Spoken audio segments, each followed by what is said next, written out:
கட்டிகள், அதாவது அந்த 6 மாத காலத்துல கொடுக்குற சொட்டு மருந்தும் எதுவுமே தேவையில்லை.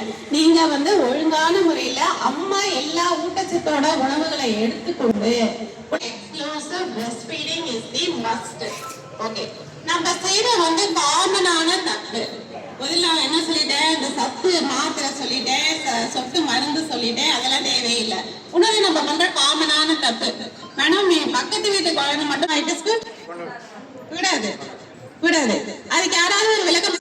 ஏன் நான் ஒரு குழந்தையையும் இன்னொரு குழந்தையும் கம்பேர் பண்ணக்கூடாது அப்படின்னு சொல்றேன். வெரி குட், சொல்லுங்க சிஸ்டர், சொல்லுங்க. அதுல இருந்து நம்ம குழந்தை வளர்ச்சி அதுல இருந்து தான் பார்க்கணும். இன்னொரு குழந்தைக்கு 3 கிலோ இருக்கும், இன்னொரு குழந்தை 3.5 கிலோ இருக்கும், 4 கிலோ இருக்கும்.